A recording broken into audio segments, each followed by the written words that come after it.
Edgewood Arsenal, Chesapeake Bay, Maryland, 1952. As part of a secret government program termed Project Penguin, medical doctor and psychiatrist Andrea Puharich set up a special laboratory where psychics and military personnel gathered to investigate psychological manipulation and hallucinogenic drugs. Perhaps one of the most compelling and controversial aspects of Puharich's research was channeling, which involved making contact with non-physical beings through the use of psychics. It's very important that we understand that this was a serious scientific endeavor. No candles or holy water, any of that was used. Puharich used a Faraday cage, a copper room that was specially insulated according to US naval standards. It would prohibit mid-level electromagnetic waves and electrostatic. In this Faraday cage, individuals would relax and allow the mind over matter signal to take place. In December 1952, Puharich invited Hindu mystic and doctor D.G. Vinod to one of these channeling sessions. During the experiment, Vinod went into a deep trance and made contact with a group of entities called the Nine. At the very beginning, they just announced themselves as 9 principles of the universe. Well, that's pretty big to start with. But nevertheless, they said they were extraterrestrials. They were forces from beyond. The 9 said that they were an eternal presence, that they had been watching humanity from the very beginning, and that they were gods, guides, and this was what particularly interested Puharich, the idea that if they are gods, they of course have wisdom, and Puharich wanted to ask for guidance. The 9 came up with a number of different messages involving their being guardians for the human race, creators even. Puharich, he said, "What is your name? Who are you?" And that was the great revelation, because the being said, "I am Atum." And Atum was the great father god of ancient Egypt, and introducing not only the 9 principles, but the 9 great gods, or the Ennead of ancient Egypt. Is it possible that Puharich actually made contact with the 9 great gods of Egypt? Could this be evidence of a long-standing federation of extraterrestrials overseeing earthly affairs? But if so, just who were these beings? I remembered the line from the Hindu scripture, the Bhagavad Gita. Vishnu is trying to persuade the prince that he should do his duty, and to impress him takes on his multi-armed form and says, "Now I am become death, the destroyer of worlds." I suppose we all thought that one way or another.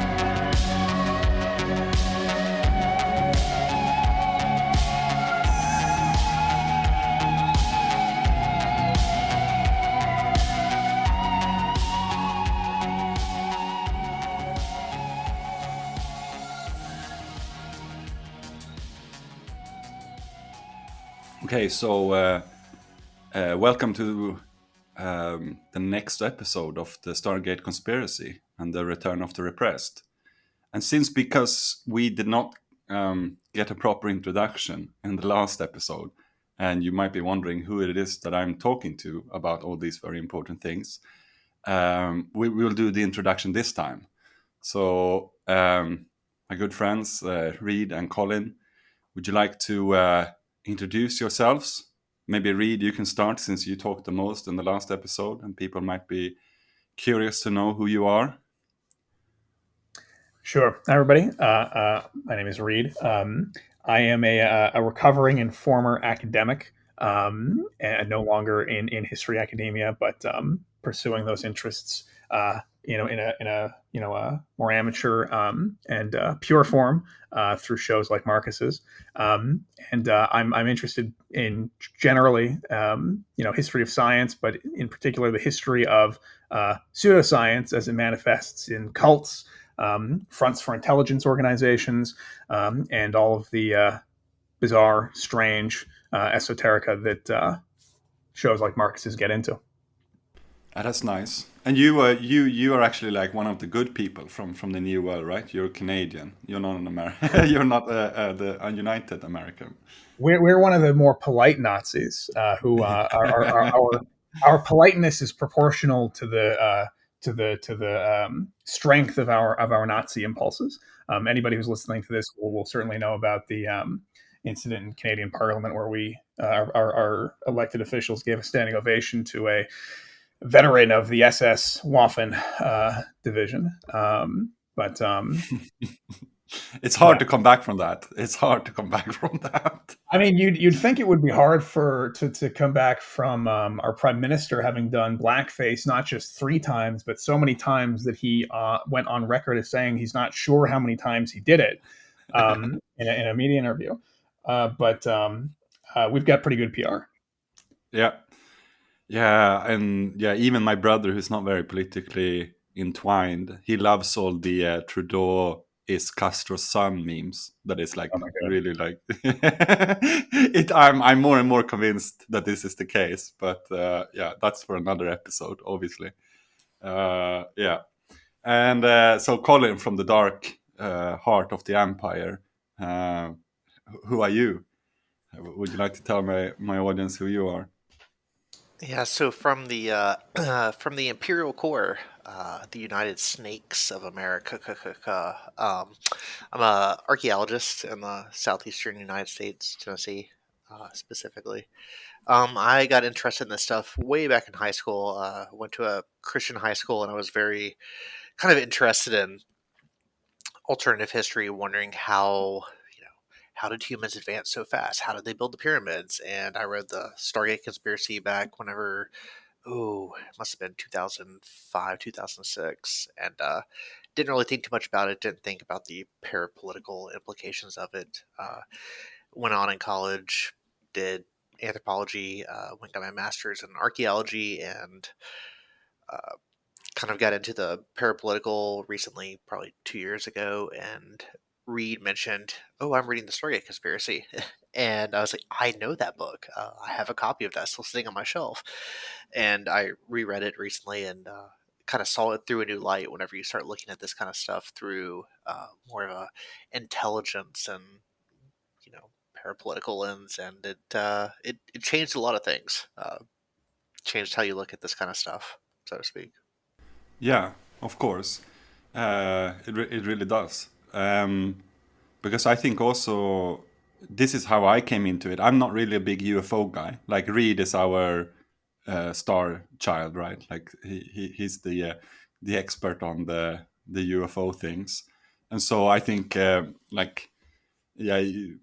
Colin, you'll have to sort of slam down the hardcore knowledge when we eventually do get to the Egypt part of this story, because right now that seems so outlandish that this will eventually connect into theories about Giza and stuff, like we've only talked about, we talked about a lot, like the Nazis, we talked about the CIA and everything, but nothing seems to bring us back to the pyramids yet. And so I'm really looking forward to hear, this is really what I'm mostly interested in as well. And when I also, started reading this book and getting into how can there be a connection between, Egypt and Mars, for example, which is, ideologically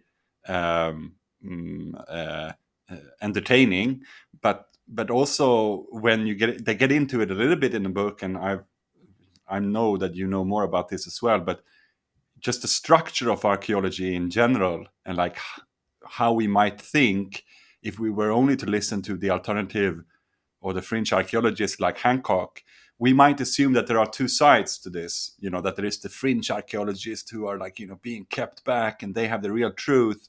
and then there are the gray bureaucrats of the true mandates, which dates back to the Napoleonic invasion, and those are the official Egyptologists, and they are the other side of this debate. But in actuality, we find a lot of sus organizations who are funding both sides, and something as, sorry, Colin, something as boring as archaeology to many people is actually the site of a lot of intelligence apparatuses investigation.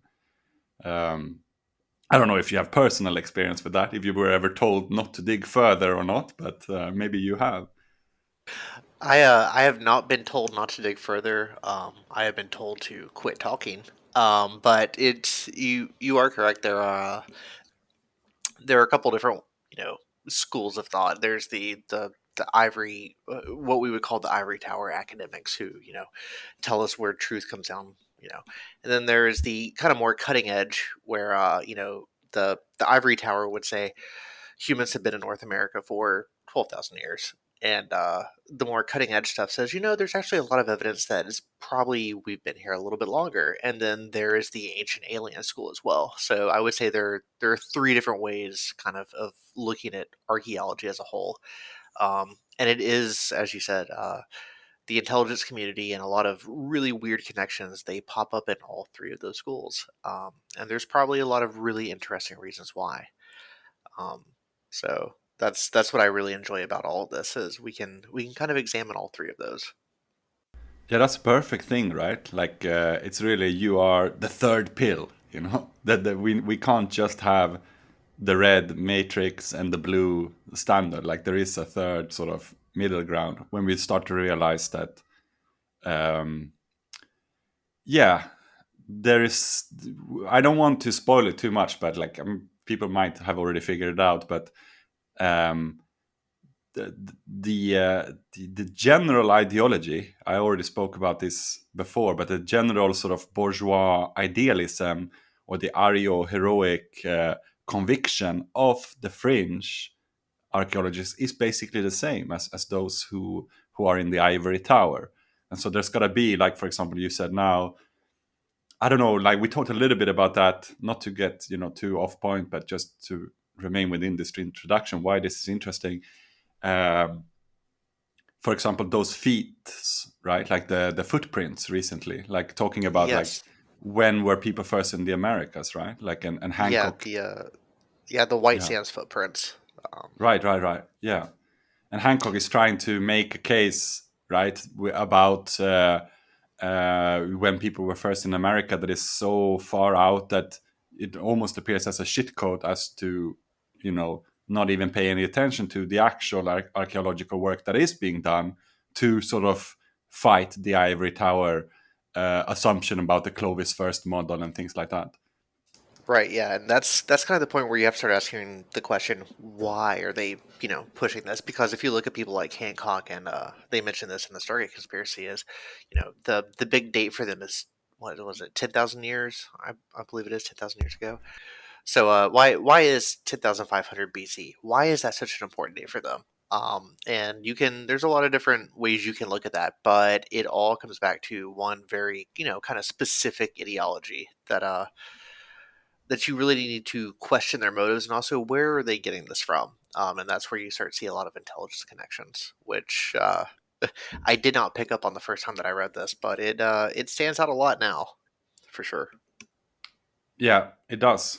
And this is, of course, the R, right? Yeah, the Association for Research of Enlightenment, right? Or is that what they call it? The A. Right. Yeah. The Edgar Casey and Jason Foundation. Right. Yeah. Today we will not, I don't think we will make it there yet. We will remain in the world of UFOs and more, more extra. It is literally far out, right? Because it is supposed to be beyond our galaxy many times. Maybe not beyond our galaxy, but definitely beyond our solar system. But we did mention that this is where this eventually is going, and your questions of inquiry, like your suspicion, will only be deepened when we try to figure out why they are so freaking interesting in the Giza pyramids, which should make us interested in them as well somehow. We shouldn't think that that has all been clarified, but that does not mean that it hasn't been clarified because they're hiding the fact that they were made with lasers and ultrasound telekinesis, which, I'm just putting it in those terms now to make the pyramid idiots sound even more idiotic. But there are interesting things there, and which Reed said initially. I'm very like you. I'm very interested also in the history of science, and so is Colin, wondering, how does actually technology influence the autonomy, the relative autonomy of the superstructure? Like when we talk about civilization and making a good life for people, maybe it's not, you don't only have to say something like, oh, lasers, because that's what we have now and that's what we think is the coolest right now in our Star Wars mind. But maybe there are other things that they had that were even more prevalent, more popular in those times, which can be considered technological innovations, which just simply by the fact that it had a different position in that time. Everybody, for example, talks about how the electronic car was already invented in the 1800s, right? So was the solar panel and things like that. It's a question, obviously, of priorities. And granted, the builders of the pyramids had very different priorities than us. Still, though, they were a class society. Class society is a Neolithic phenomenon. But the very fact that our contemporary intelligence apparatuses put a lot of money into creating a story about how the pyramids were built, I think is a lot more interesting than the simple sort of, I don't know, Nietzschean teenager outburst that, oh, they don't want us to know about the laser cutting tools. There's still something there. But since we're not getting into that today, maybe Reed, would you like to give the audience a small recap of what it is that we have been talking about so far, and then we'll start to head that further down the menace, the craziness of the intelligence apparatuses' profound interest also in things like UFO and, well, they don't say laser then, but that Star Wars world of ours. Sure. So, over the last couple of episodes, we've talked chiefly about one guy and one institution, the guy being Andrija Puharich, and the institution being the U.S. Central Intelligence Agency, in sort of building up their role in both studying psychic phenomena and promoting interest and belief in it through hypnosis and through the Faraday cage tests that Puharich was funded to do on behalf of not just the CIA, but also just the Defense Department and the private foundation, the Roundtable Foundation. We sort of looked at the early days of influences that led into some of the stuff that both you and Colin were just talking about. So a couple of the sort of like important concepts and items that we touched on. First was the Sirius Mystery. This is one of the more influential but less read these days books, sort of promoting an ancient aliens narrative by Robert Temple, which Marcus, as you talked about, being promoted by the CIA itself, and some of the key narratives of this tribe in a tribe called the Dogon, who purportedly had advanced knowledge of the Sirius star system, which Robert Temple and others sort of explain as, well, they must have been contacted by aliens from there or other kinds of advanced civilizations that gave them knowledge that could only be explained with technological capabilities that are beyond what they display now. We also got into the history of other ends of CIA research like MK Ultra and Project Artichoke, both of which Puharich was involved with and seems to have applied throughout the rest of his career in very, I think, to call his hypnosis practices unethical kind of misses the mark. It's like he was using them anti-ethically, like ethics. He was just doing like probably one of the most evil hypnotists I've ever heard of. That wasn't just the extent of his crimes. We're getting a little bit of a clearer picture of, and something that we may get into, we may not today, but definitely abusing even beyond what MK Ultra sort of seemed to try to be, weaponizing something like hypnosis towards. We also then got into, like I mentioned before, with Puharich's role in the Round Table Foundation and early experiments into psychic powers, his role in leading and promoting the cult of the Nine, the supposedly, depending on who you ask, the Egyptian Ennead or extraterrestrial gods, and channeling them through various human hosts.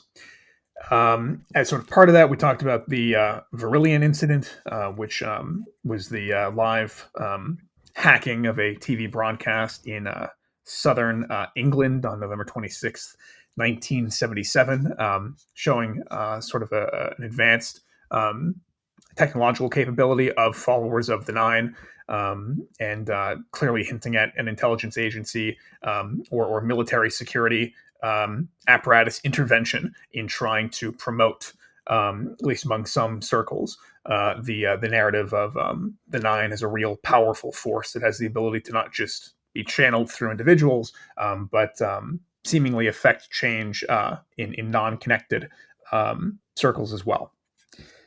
Anything I missed that you want to cover, Marcus? No, I think that was a great summary. I was hoping maybe Colin, since this is all, our talk will continuously orbit the Nine, and Colin, maybe would you like to tell the audience what are these in the ancient Egyptological sense or the ancient Egyptian sense, right? Who were the Nine originally speaking? As I understand it, there is in ancient Egypt, when you study the first kingdom, the second kingdom, and the third kingdom, right? And then there are these intermediary periods, generally considered just like in European bourgeois historiology as dark periods. But actually what we find out is that it is during these intermediary periods that a lot of inventions are actually brought to force. It is often on the fringes of these bronze empires, for example. You can see that, I think, at least in 3 instances, where iron is discovered not within the core of the Bronze Empire, obviously, because they don't want things to change, right? They have been enjoying the status quo for thousands of years.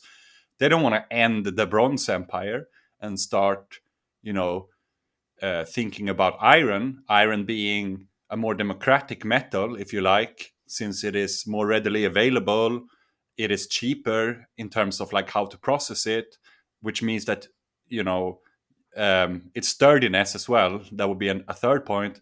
Make sure that you can inherit it, like peasants can inherit an iron plow, for example, whereas you would never be able to inherit a bronze plow. Bronze plows are usually something you find in graves, right? Like sort of ceremonial things. I don't think they ever were popularly used, but just as a general point about intermediary periods, it points towards the fact that civilization as such is a very stagnating force. It is not a very innovative force. But during this time, then the development of these particular kingdoms in the Egyptian history, we see that the center also of religion and the ideological, the autocratic center, that is the political, the judicial, the religious centers, they shift, right, from different places. And I think the Nine are gods of Heliopolis, right? Do I have that correctly?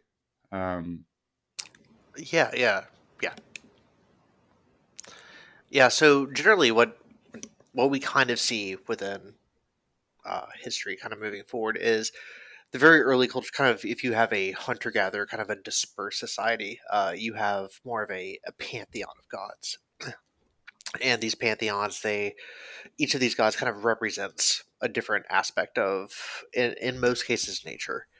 And as you move closer to the advent of agriculture, agriculture is generally a more complex, use that term very loosely and carefully, um, kind of society. And it requires a little bit more overseeing because you have to, prepare the land.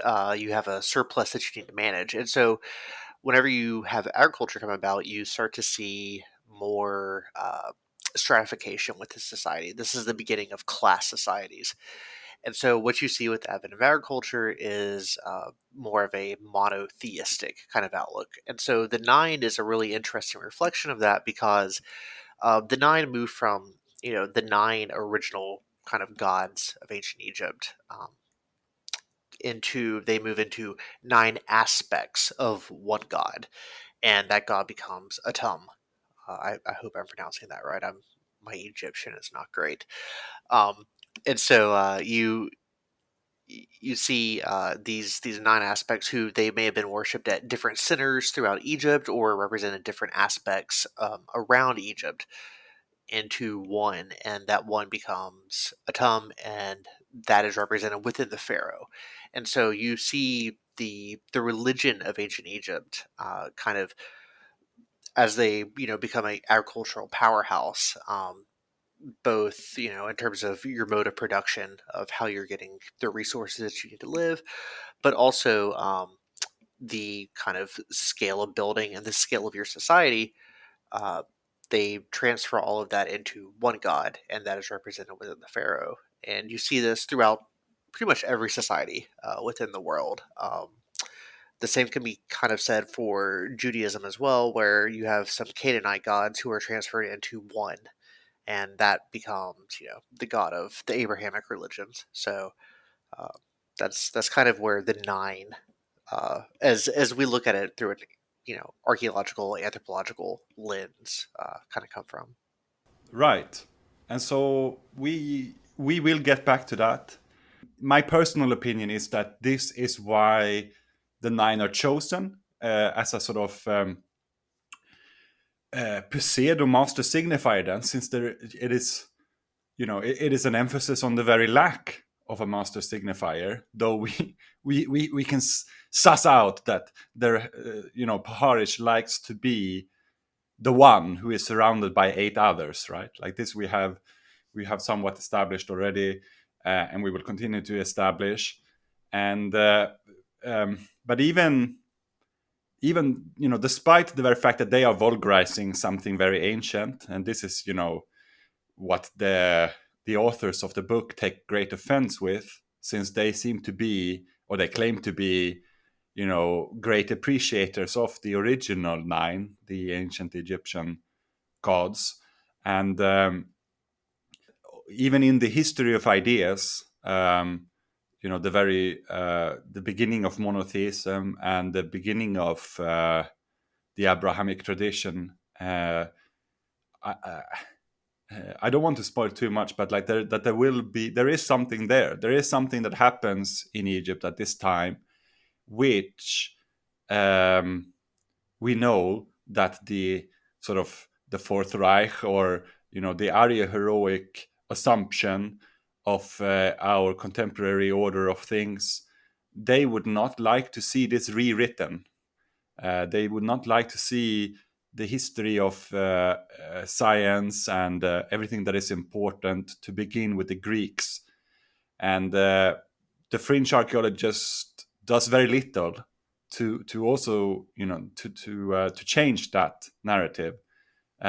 They'll just say things that technology was invented way before, but somehow it is still the same looking people. It is often white people who seem to be inventing these things, but even earlier.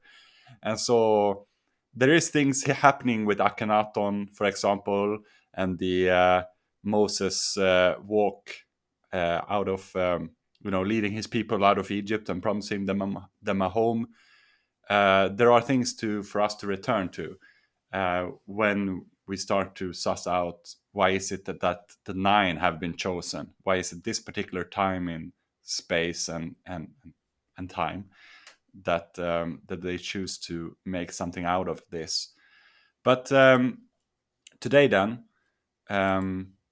as we try to go on from Reed's recap, we finished with the Lawrence Livermore nuclear incident where Reed told me adequately. I think that was a great sort of live indication of how you should tell your friends what's what when they get too into these things. Reed, you're a veteran in these things. I don't want to even know how many times you've had your dreams shattered about stargazing. but yeah, you definitely shattered my dreams about this nuclear power plant, that maybe there is something to it. No. Have you heard about the Skinwalker Ranch, my friend? The next step for us would be, this generally takes place, Artichoke obviously is like early 50s, and that first book by Robert Temple, The Serious Mystery, which is based also on French anthropological research from the 50s. This is part of a sort of restart for the counterculture movement in many ways. We can see that this is something that parts of it seem to be organic. There are French, political revolutionaries or organizers, at least, who do engage with this cultural phenomenon of UFOs and fringe archaeology. So the Morning of the Magician sort of kickstarts this 70s, late 60s return to the interest of, to a degree, what was put forward by these early French anthropologists about the serious mystery. But it's much broader than that. I mean, the original work on the Dogon was, pretty exclusive anthropological, fringe interest, fringe in the sense that not many people paid attention to this. Yeah, what I think this speaks about is a sort of shift in fringe archaeological and UFO interest, moving from a subculture, a sort of not very popular but still prevalent subculture, into a pseudo religion proper.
If we land down in the days of October 1973, it's an autumn, just like where we are now.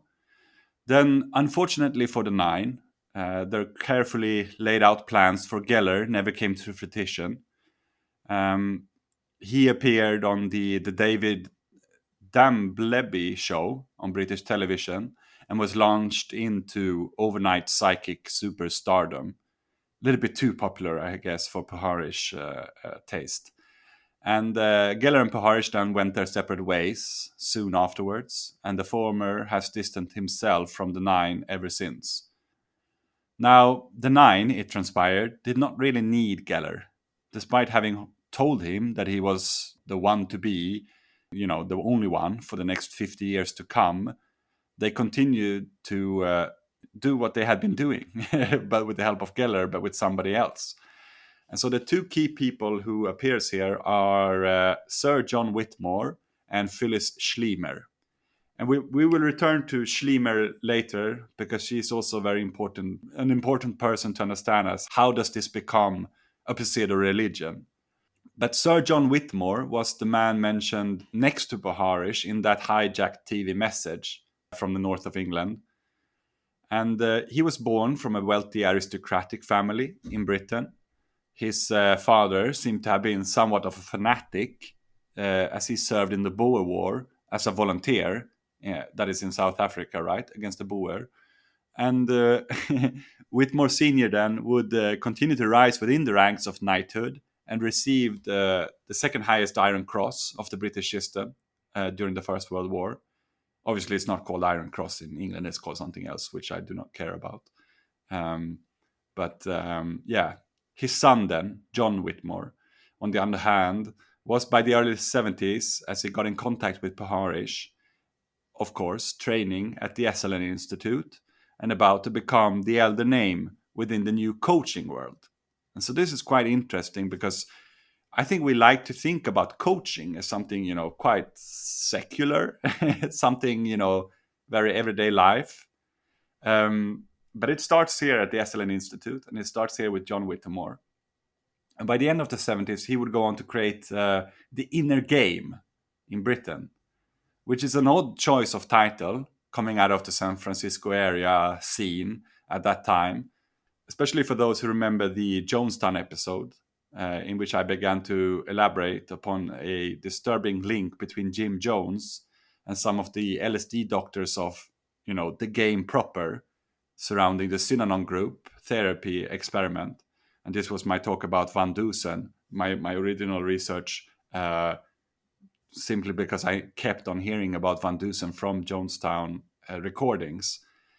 And obviously the fact that he was very interested in Swedenborg, who is buried just a few minutes away from my hometown, or in my hometown actually, in the Uppsala church. I was getting really interested in this. Now, Whitmore is not the game of Synanon, as far as I know, but it is the Inner Game, which was already a spin-off of what's another American from the Esalen Institute had been starting to develop. But Whitmore, he was a race driver, and his co-creator then was a semi-pro tennis player. So I think this is, from my personal experience, this is one of the most lasting aspects of the Inner Game, which is, this use of transpersonal psychology theories. They are very often hidden behind a sort of sports or, athlete jargon in the coaching of business executives and, the rank and file corporate hierarchy. And I'll just ask, seeing as, I have been employed at times. I'm employed right now as well. I work at a junior high school. But when I worked in Sweden, the few times that I have had employment, it often does happen that you are forced to go to some fucking seminar telling you about like growth mindset and how to become how to become better at your work, when it's really like how to become a better like homo economicus, sort of like how much can they tell us about individual traits of improvement rather than union organizing and so on. So I'll just ask, does any of you have any experience with this the athlete mindset, jargon, being connected to the transpersonal psychology of the wage earner in the office, and how to make yourself more efficient, as it were. I've encountered it in the athletics use case, but mercifully, I've not yet had to go through it in an office training or at a holiday party. So fingers crossed that I remain free of that. Yeah, so we've had it recently. We've had a couple office training sessions where it's been training us to train other people, and they literally they use this exact same language of we are coaches and we are helping out our teammates, and it has a very cult like kind of vibe to it, and it's very uncomfortable to sit through. And I'm not being paid any more to be someone's coach, so it's not something that I really enjoy or look forward to. Yeah, I don't think any sane person should look forward to these kind of things. Like, it is really demoralizing, as you said earlier. Like, I don't know, it's yeah.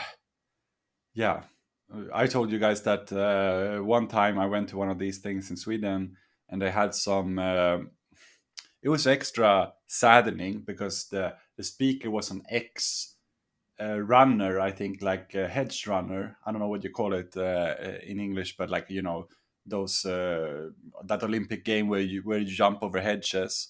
It's supposed to be really quick, and she was like one of the athlete professionals for the DDR team, and so I really felt like that there should be there should be at least some kind of class consciousness being performed here. But it was only in the individualist athlete, how can you be the best you, sort of mumbo jumbo.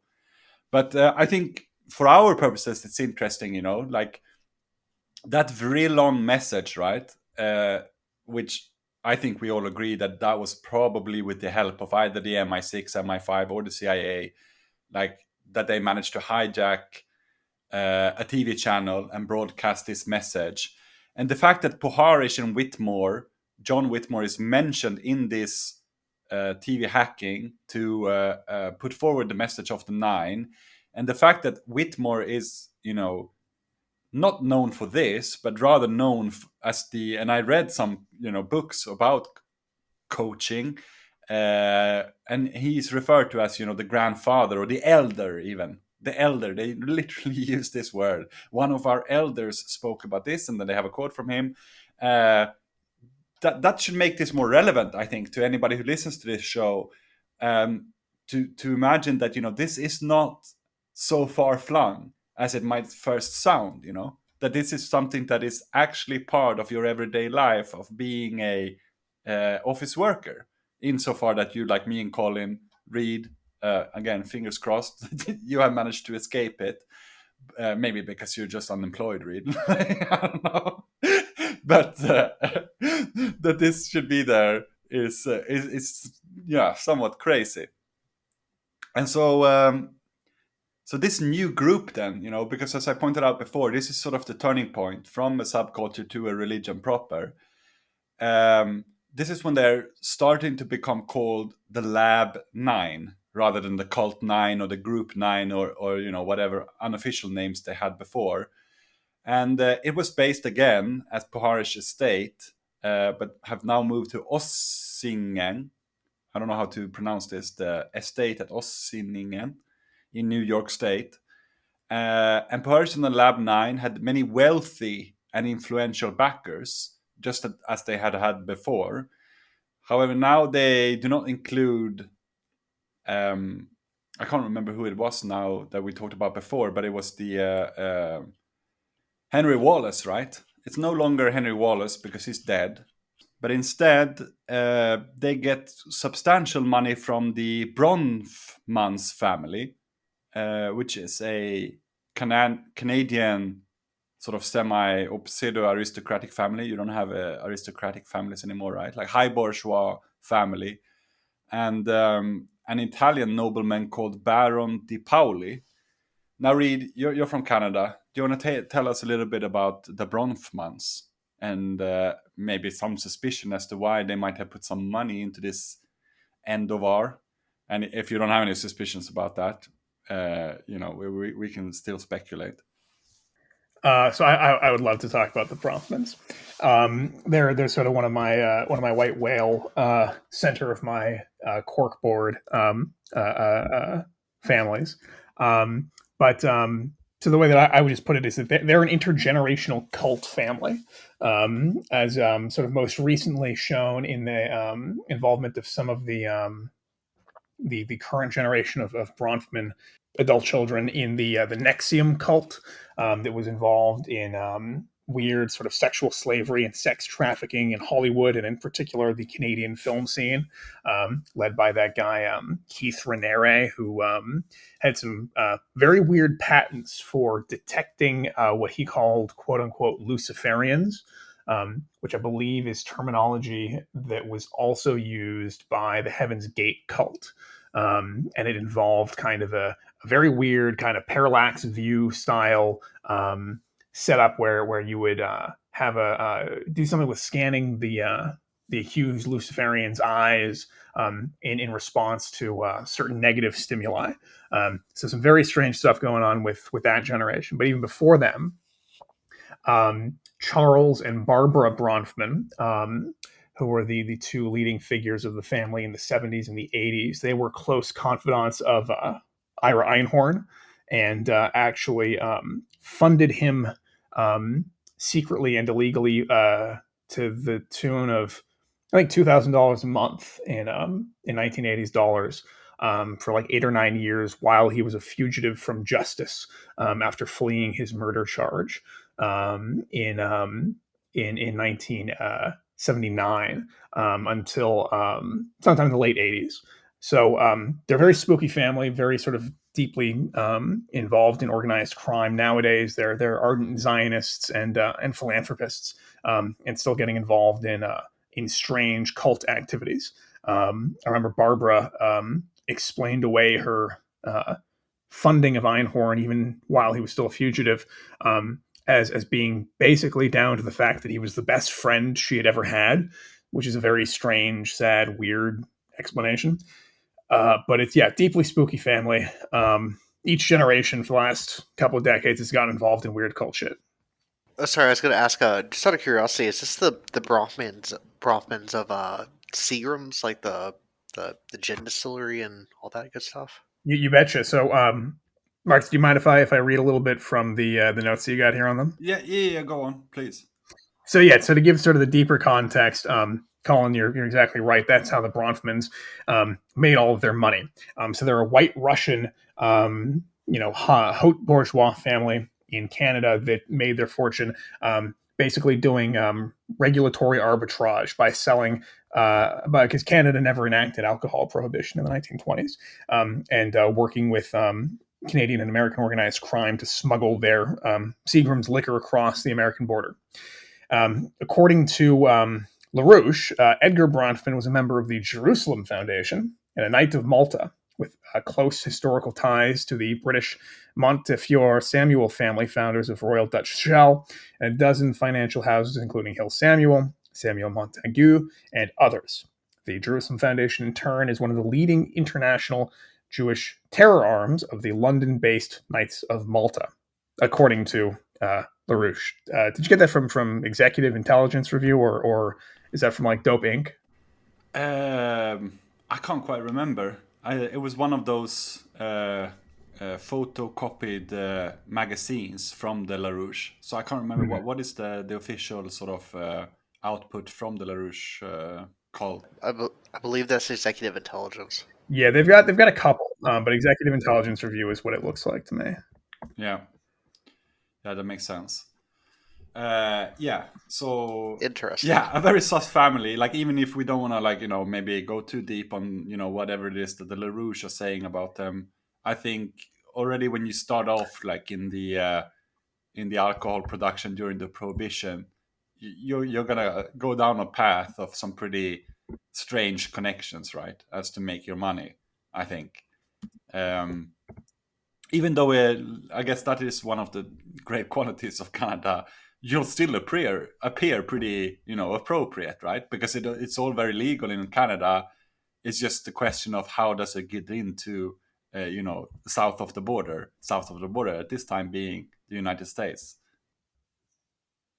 I did mention this other one, the Italian nobleman called Baron di Paoli, and I don't know, like I really tried my hardest to find information about this baron, but what I could find was that this is also possibly very old money, very, very old Italian money, coming from a wine distillery, which, according to themselves, when I found like their homepage, if this is indeed that homepage, but I can't understand how like there can be more than one Baron di Paoli, and so they were, the title purveyors of the court. I don't know if this, obviously, well, it can't be a title that you have in America, but often in Europe, sometimes when you buy products, it will say on it purveyors of the court or purveyors to the court on it, which means that, this is something that the royal family also enjoys, right? And so Baron di Paoli was an estate in the early, or in the, I don't know if it was in the early, but in the Austro-Hungarian Empire, the Habsburg Empire. And they established themselves during the Napoleonic Wars as having an international reputation of supplying the Russian Tsar in St. Petersburg with wine, right? Because as I talked a little bit about this, like in my hemp episode, about the latter parts of the Napoleonic Wars, established a sort of trade route between St. Petersburg and the Baltic Sea ports of the Russian Empire to Vienna, to sort of allow or introduce American colonial goods into Europe by way of bypassing the Napoleonic French blockade, and they seem to have been very much part of this connection.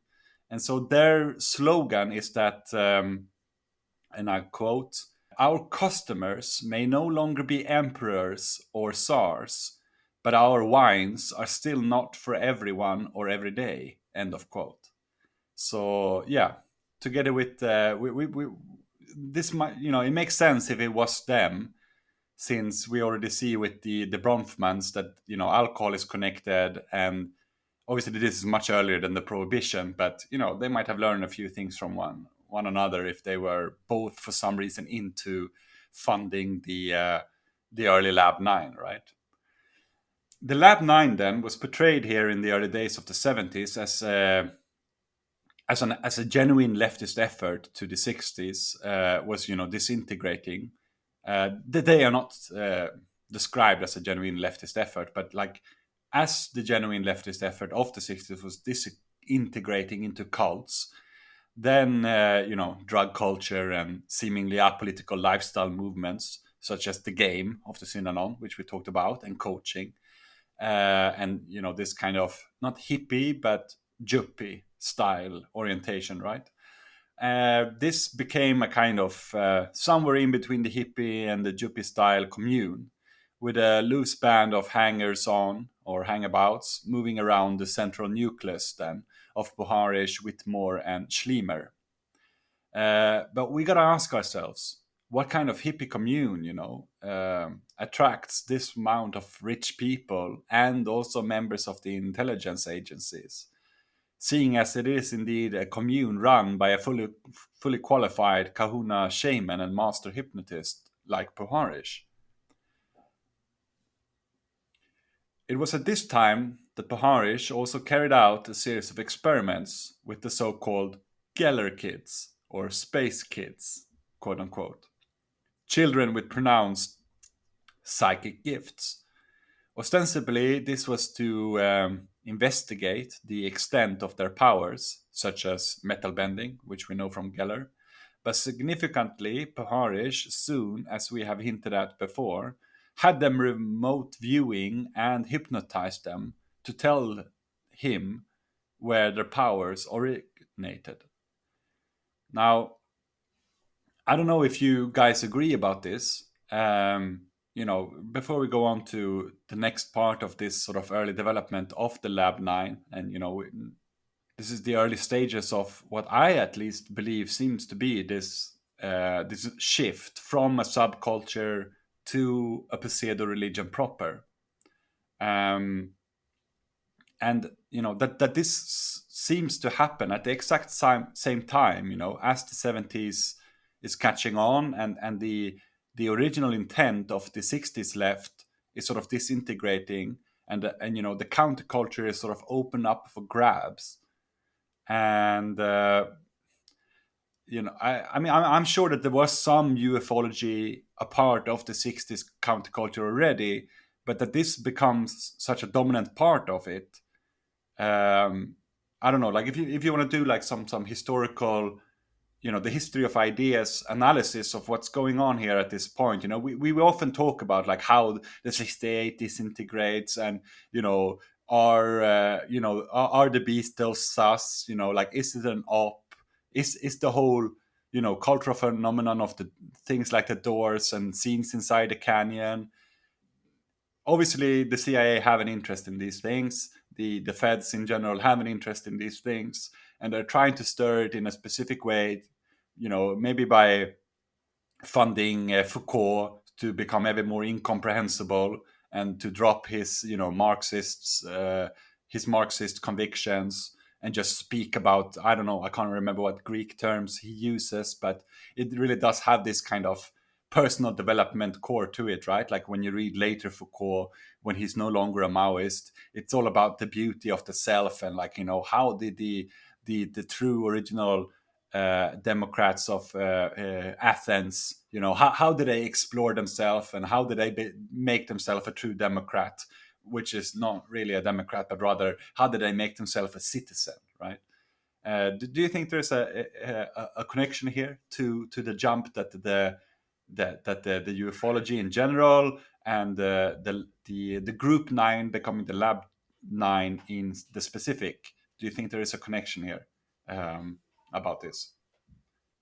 Definitely.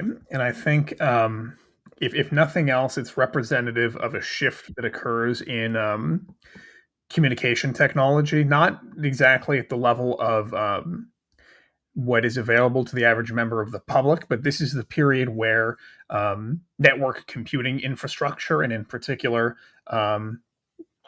social interaction over networked systems. So I think it is really taking off in research.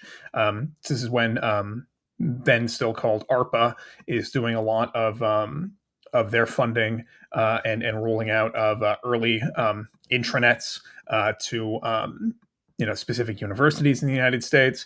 It's the time that extreme sus lord but indispensable author Jacques Vallée is doing both computerized imaging of items on the surface of Mars for NASA, and studies for the Stanford Research Institute of asynchronous networked teleconferencing. So the sort of thing that we're doing right now, although not live, was also happening in sort of the mid 70s.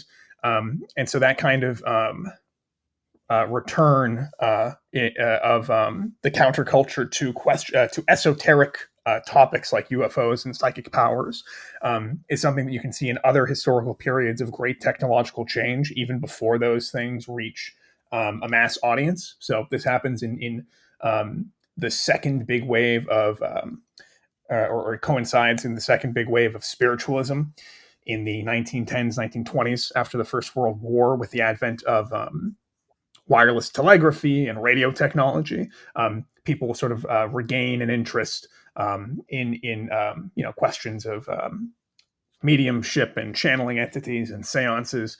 And so in some ways, I think it's an understandable, organic reaction to the emergence of new communications technologies, but definitely has a lot to do with the way that the collapse of the politicized counterculture was being seized on, as we all know, in very deliberate ways by counterinsurgency agencies, by corporate interests, by just scientists empowered by both of those kinds of entities to mess around with people and groups.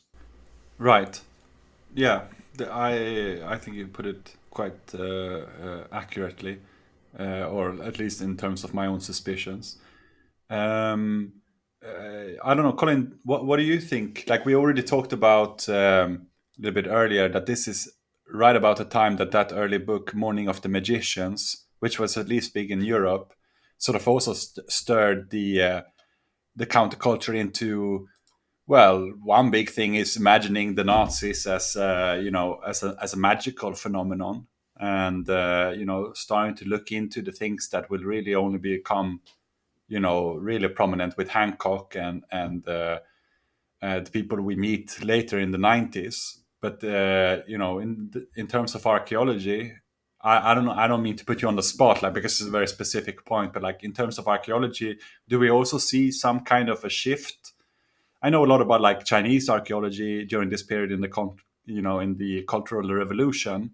I mean, this is right about the time that they do find the terracotta armies.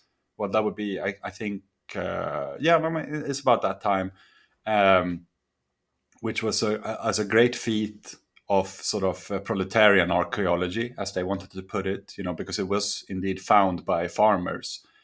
And is there any American correlation with this as well? Do we see a sort of shift in the attitude of archaeology in the 60s, 70s here towards something different or something? Is there anything that you would like to speak about? So at least in terms of archaeology, that same period, the 60s and the 70s within the U.S., you start to see the rise of what's called new archaeology, and it's primarily founded in what's called processualism, or the idea that pretty much all of human nature can be uh, kind of mapped and charted onto these very like kind of networked predicted models. And it kind of goes back to what Reed's talking about. It's very much a reflection of things like ARPANET, and kind of this idea that all of human culture is it's a series of if then statements. So if you have a rise of agriculture or a more complex kind of mode of production, then you'll have an equally large stratification of culture, or something like an increase in, let's just say, like complexity in ceramics or things like that. And so it's interesting how, at least within the U.S., it's mapping uh, this idea of it's reflecting back this kind of scientific development that's occurring, and within kind of looking at it, with hindsight, processualism doesn't really go all that far, because it seeks to answer so much that it leaves absolutely no room for variability. And so processualism is kind of looked at these days as this kind of pipe dream idea of, well, we sought to explain everything, and so by doing that, we explained absolutely nothing. Um, whether or not you agree with that statement is kind of 6 or 1. It's something that's left up for discussion still. Um, but I think it's very interesting how those things they kind of reflect back on each other. And this is also the same point within American archaeology, that you see kind of a shift away from structuralism, as you would view it in philosophy, into a post-structural kind of thing. This is whenever you start to see the rise of postmodernism kind of inflect within archaeology. And so it's a lot of these ideas start to contrast within the 60s and 70s. It's very variable. Um, we start to throw off a lot of the ideas that we had in the early 1900s of these kind of overall arching ideas of the mound builders and things that are a little bit more what we would consider ancient aliens these days. And you start to see American archaeology, at least within the Southeast, where I'm concentrated, things become a lot more fragmented and broken down. You have in archaeology, we have lumpers versus splitters. Do you view culture as something who can be kind of lumped together within these cultural groups, or things that should be split apart based on their material culture? Um, and the idea that things should be split apart more and kind of fragmented more within these uh, systems that are networked together but still kind of isolated with each other. It's the 60s and 70s are a very kind of fragmented time within American archaeology. I'll just say that. Yeah, that's really interesting because I was touching upon that. I don't know if you're familiar with that statement. Well, I think you are. That pots don't speak any language, right? There is this rise of archaeology to become a sort of thoroughly independent science, that does not need the help of anthropologists or linguists, etc., etc. And then as it becomes an independent science who does not need the other social sciences, I can imagine, and now I know, since what you said, that in itself it also becomes very fragmented and separated into to different parts. Could we see then maybe the rise of ufology and the alternative fringe, the big narrative, or the excessive narrative field as a reaction to that? Do you think that whilst archaeology is going one direction, popular historical narratives is going another, of being super all inclusive, of being it's all from these intergalactic areas, never mind the fragmentation. Yeah, it's interesting. American archaeology is kind of it's.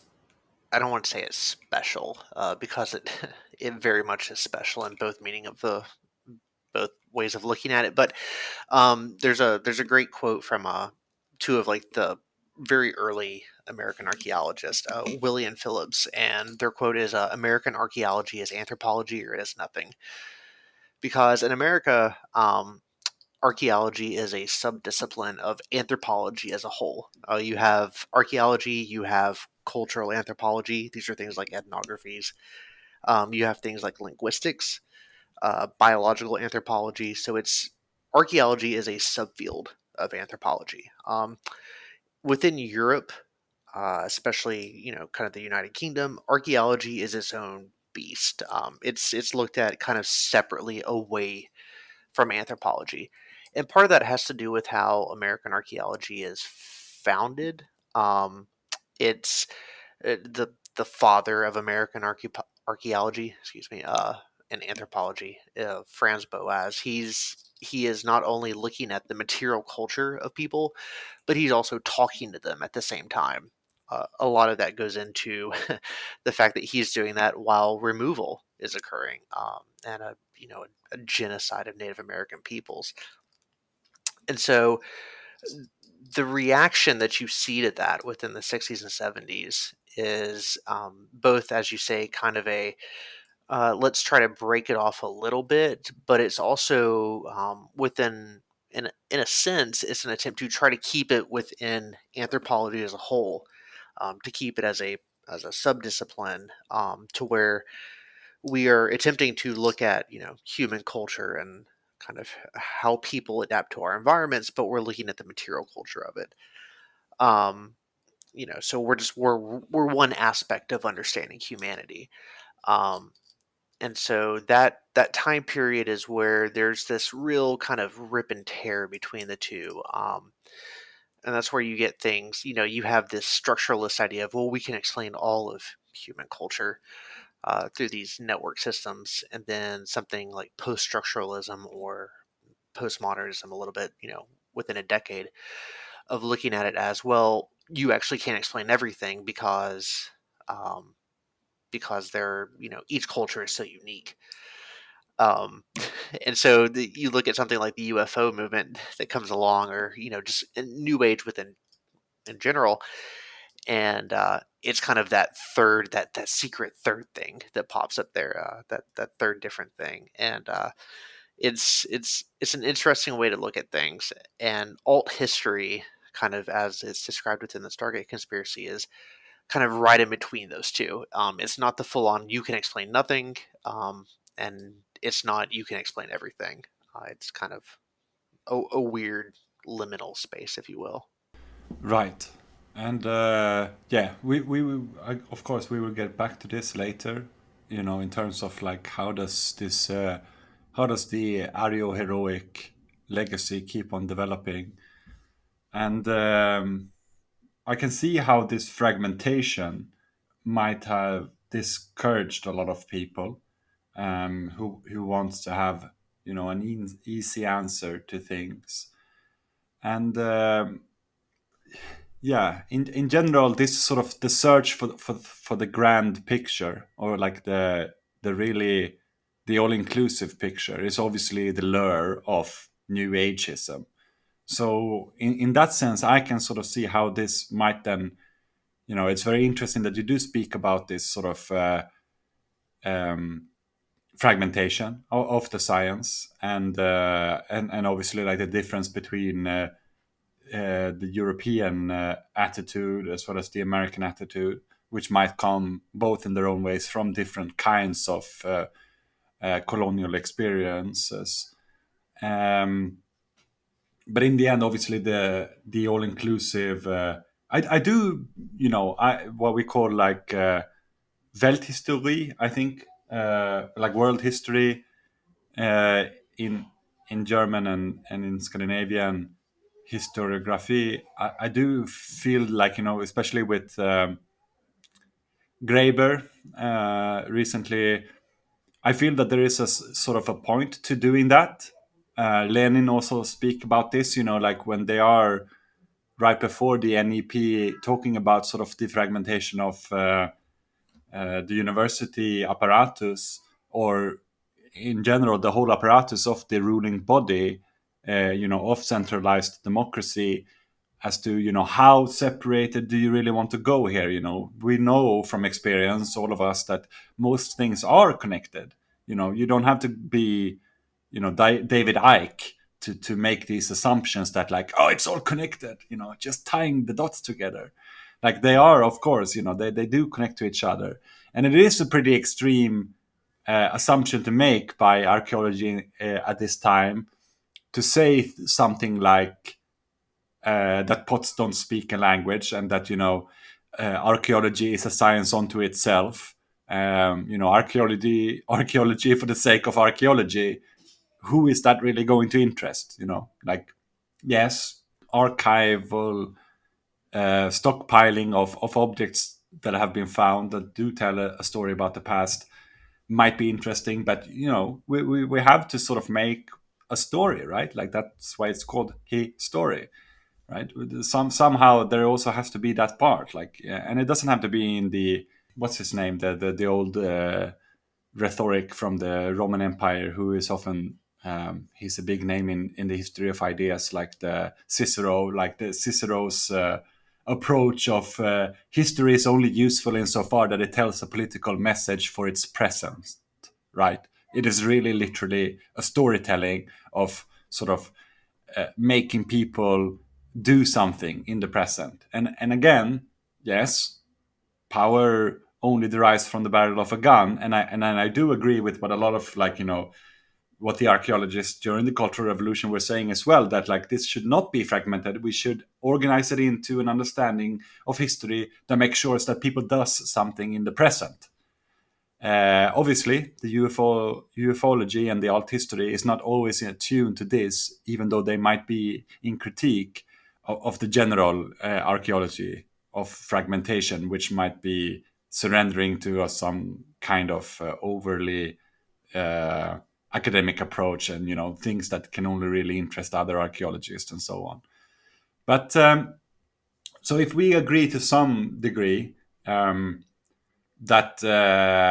something is happening here around this time, and that we can see that there is a move from a subculture to a popular pseudo-religion, then we should really try to understand not only Schlemer, who we have not yet touched upon, nor Whitmore, who is mentioned in that original TV hijacking, but we should also try to understand James Hurtak, who is the second in command of Boharish, and who is probably one of the most influential people in ufology as a pseudo religion that there has ever been.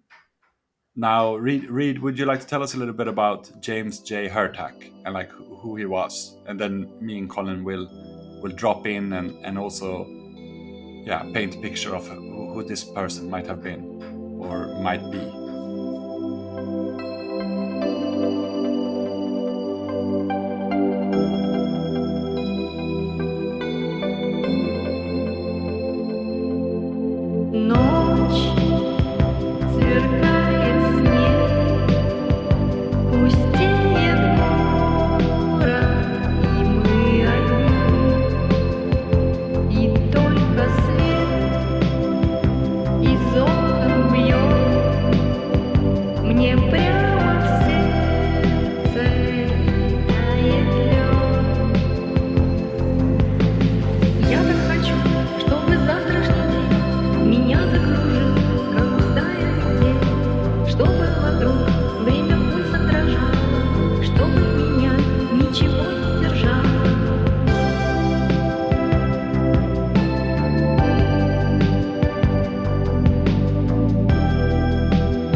Sure.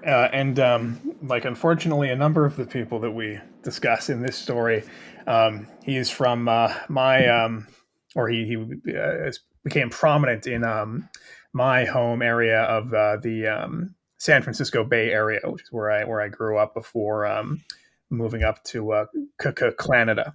So Hurtak, according to Pickett and Prince, is, quote, the ultimate guru of the Stargate Conspiracy. He channeled much of the messages of the Nine and put it to print for popularization. He was, as mentioned previously, Puharich's second in command at Lab 9, and he was the first person to make the Mars-Egypt connection, or supposed connection, public, and was still a major player in the events at Giza. If I use the present tense, this is reading an excerpt from the Stargate Conspiracy, and so this was present, the statements that were current as of the mid '90s when this book was published. Right, leading up to that sort of 2000, the new millennium event. Right, exactly, and Y2K and all those things that were sort of recycled into the 2012 mythos, just sort of ported onto Mayan pyramids instead of Giza pyramids. So an American polymath and mystical philosopher and the founder of a San Francisco Bay Area based organization called the Academy for Future Sciences. He's very cute. And at whose feet many of the movers and shakers in this story are happy to sit. Hertak holds, I don't know if he's still alive. He's probably still alive. Degrees in Oriental Studies and History, Social Sciences, Linguistics, Patristics, and Greek texts, and speaks and writes 7 languages, being currently described as a Silicon Valley-based consultant in higher technology. He's presented as scientific... Which is never a good title. No, that's sort of when the Kill Bill sirens should, if they didn't already start, they should really be going right now. I have never used those before, so I will use them at this point. Yes.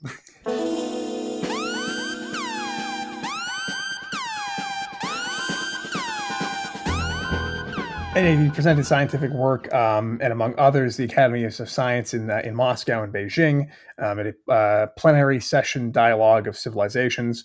He was a speaker at the United Nations in January 2001, and at the UN World Summit on Sustainable Development in August 2002 in Johannesburg, and at the United Nations Rio +20 Environmental Summit in 2013 in Rio de Janeiro. Also a seat speaker, a UN group for believers in extraterrestrial intervention that is heavily influenced by the Nine. Hertak carried out work at Giza in the late 1970s, which seems to have been in some way connected with SRI's presence there at that time. While he's never been officially employed by them, he's always maintained close contact with its senior figures. In particular, he has a close friendship with Lambert Dolphin Jr., a very senior physicist at SRI who we will get to later, who, according to Hertak, quote, shared private insights about Giza with him in 1976. Hertak also knows Martin Lehrer, one of, if not the most influential American Egyptologists. Anything else you guys wanted to jump in with at that point? Not necessarily. Obviously, all these people are interesting, especially who the person I've got into, I guess, the most is Mark Lehner, like this, the most influential American Egyptologist, because, of course, Mark Lehner is also connected to the ARE, the Casey Foundation, right? And I think Mark Lehner is one of the key figures to speak about later when we try to, we'll make the case that there is a great connection between the fringe archaeologists of Hancock and Temple and the Belgian Boldar,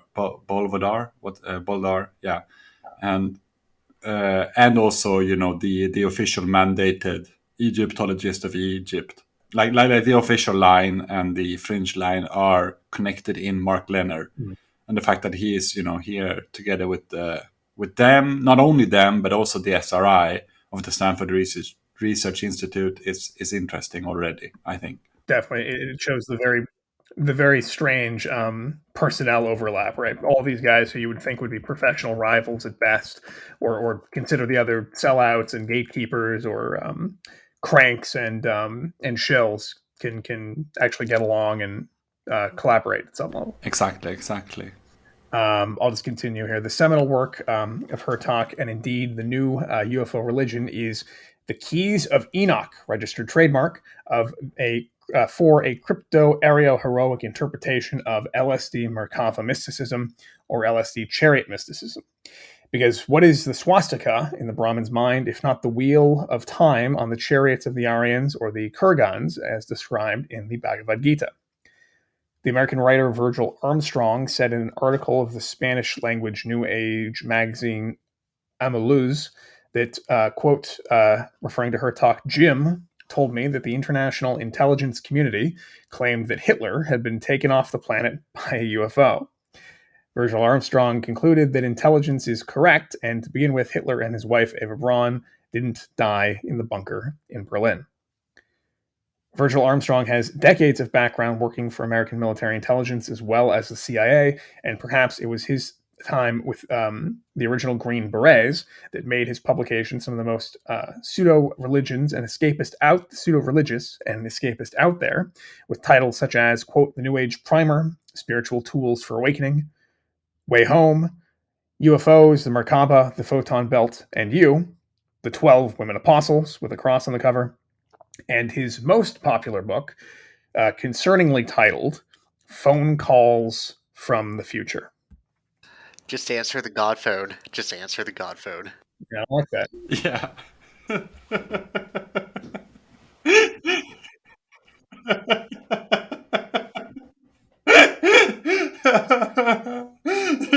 You gotta leave it to the CIA, man, to make a book that says phone calls from the future, my friend. It's not even Havana syndrome anymore. It's just, yes, you're being talked to by a cold, conductive computer in outer space who is telling you what to do. I'm so sorry. But it's so fucked up. It's so fucked up. Like when you look, I don't know, we have touched upon one or maybe two already who have, claimed that sort of, what was the original inspiration for you to get into ufology? And then, you have a sort of origin story of like, when I was a young child, when I was a sea child, they might not say that, but, my mother told me that I received a phone call from the future.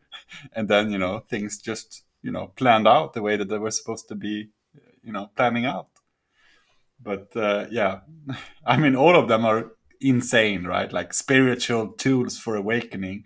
You can tell, you get the feeling of like a religiosity here. There is a path to be followed. There are like steps to advance, from one to the other. Way Home, the UFO's Merkaba, the Photon Belt and You. It almost sounds like, I don't know, when it always says, that sort of and you in the end, like I usually think of some sort of benign, Christian stay-at-home mom making, I don't know, a cookbook, like it could just be something like, oh, the Thanksgiving turkey and you, or something, like just to make it more personal, like as to why should you get into this somehow. Yeah, I don't know. If you have something to say about this guy. Do you know more about like, Virgil Armstrong? Right? He seems to be pretty prevalent here in these things. And again, the fact that he is a friend with her talk is interesting. Yeah, I was trying to remember where I've seen his name before, and it's from I don't know where I've seen this, but he published another book called The Armstrong Report in 1998, which has just a really funny. I'll put this in the Zencaster chat. The cover is, it's got a little kind of goblin-y gray alien with a flying saucer over his head facing towards a human, and the human's got a globe over his head, and the human's kind of like waving at him. And the title is They Need Us, We Don't Need Them, which don't know exactly what that's supposed to mean, but it's real crank stuff. I think it's one of those books that argues that the aliens need to harvest our DNA because their species is dying out or something like that. I also see in here it mentions the Space Brothers, which is always a fun topic to cover. Yeah, it's that idea that they've replicated themselves so many times that without us, they're just genetically inferior, and that's why they just look like that. Yeah. Right. It's the whole. They want to know what it is like to be a human, but they've sort of lost track, right? Yeah. Yeah, that's the usual Yeah. narrative, I think. I'm just reading the Amazon blurb for this, and this book actually looks like a prepper's guide to surviving the fourth dimensional uplift that the invalid shambling aliens are going to force Right. upon us. I think a lot of the books coming out during this time from this general source are very similar. I mean, this book, it doesn't even. It's just like, this looks like a Trotskyist pamphlet or something, like a really bad one. Like, it's just like somebody just drew a picture, right, of like an alien being confronted by the person who knows and understands that we don't need them. Yeah, I feel a lot of like the books coming out of this time are in the same vein, that they are sort of handbooks, like how to do this or how to do that, and like, how should you prepare yourself, and yeah, they're very, it's very that yeah, going back to what one of his other titles said already, the photon belt and you, it's just like, what are you talking about, man? What are you talking about?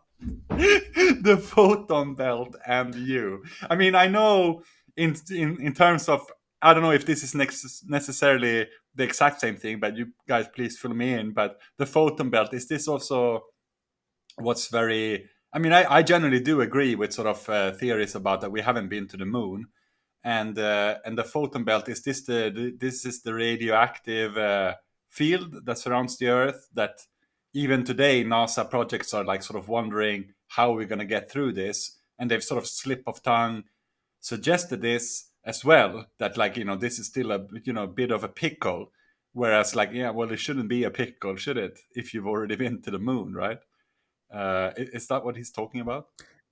No, you're thinking of the Van Allen radiation belts. Oh, The yeah, photon belt, I'm hoping that this is an accessory that one can wear. They're like, this is an invention. Holding up my pants with the photon belt.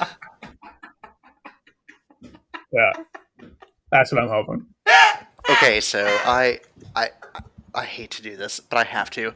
So you can read the first sample of this book, Chapter 1, First USA Capture of a UFO. And I want to read a short clip here. You can cut this out if you want, Marcus. No, go on. Our story begins in 1948 with the 82nd Airborne Division, Fort Bragg, North Carolina. For those who don't know, this is Special Operations. At the time I was a young captain, my assignment was G2 Air for the division. I was in charge of all aerial phenomena such as photo reconnaissance, photo interpretation, and photogrammetry. My background was well suited for this, since I had spent all of World War II in my capacity of intelligence officer and operative. During this tenure and preparatory to returning to my alma mater, the CIA. It doesn't get any better than that. Like, you cannot put a better punctuation on, this is a prepper book for spooks. As if the CIA is like just one university of others where you learn. Yeah, I went to Harvard, then I went to the CIA, then I went to Oxford. Seeing the fight songs of the CIA and fighting, G2 intelligence in football games. I mean, that is kind of how they treat it. Something like being a Rhodes Scholar. That's kind of like doing a CIA training course. I did find what the photon belt is, and I'm not going to try to. Please tell me. I can't. I'm looking at the words, and I don't. The photon belt is something far greater than astronomical or scientific postulates as to how the solar system and its planets rotate around Alcyone, our central sun. So we're already dealing with probably more than one sun here, classic alchemy stuff. And how, in this process, our solar system and planets experience 21,860 years of darkness and 4,000 years of light. The whole process is a profound, sequential spiritual experience, detailing directly with the Christ consciousness. So he's got some diagrams, and there's a null zone. Just making it easier to you to make the jump. Exactly, yeah. So the photon belt, I think, are the periods of 4,000 years of light. that we live in. I think that's what he's talking about. It's something to do with. This is really. Go ahead. Yeah, go I on. was Sorry. gonna say, I'm just. it's something to do with the ascension between the third dimension, the fourth dimension, the fifth dimension, and there's a wedge labeled divine scenario, and then there's a couple of. Yeah, I think you have to look at the diagram to really get it. We exist within the null zone, but I do just want to point out here, within this, the years of darkness, it is 10,500 years again. That Fuck. number comes back up. Yeah, you're right. As we ascend, they descend and become the new planet Earth. New life forms repeat another 10,500 years of negativity and darkness. God damn it. Yeah, I mean, this is really like Goodrick Clark, or no. One of those really pretty good researchers of like the Nazi occultist made one book called, I think, The Polar Mythos. Like this was this is really big in like Nazi ufology occultism. You know that the angle of the Earth has shifted a bit, and that there was once upon a time where everything was very, very, very symmetrical, and like, you know, there was 12-hour light, 12-hour darkness all over the world. There were no like real seasons in the same way, and you know, things were just easier, right, man? Like, you know, because you didn't have to wander like the Jew, you know, to go to the places where, you know, things were good at one time and bad at another. It was just permanent. And then because the slow-mo magicians, they tilted the earth, man. And now look at this fucking chaos we have now, with winter sometimes and summer at another time, and you know, whoa, it's just crazy. Is this book Arctos, the Polar Myth in Science, Symbolism, and Nazi Survival? Exactly, that one. Yeah, that one's great. That book is awesome. There's so much shit in there. Is this a Nazi prepper book? I'm wondering. It's just the CIA polar version of it. The Galen organization putting out their prepper guide. They've got recipes for freeze-dried bratwurst. I mean, I'm a man who really likes sort of Arctic seed banks. So I have a certain like sort of, you know, I like the idea of like, you know, really keeping the heritage alive in this sense. But somehow I don't think this is where they are going with this, you know, to have like, you know, Stone Age wheat being prepared for future generations. I think they have another different idea of what seed is to be preserved. Ew. Gross. This is a children's program. What are you doing, Marcus? I don't know. Yeah.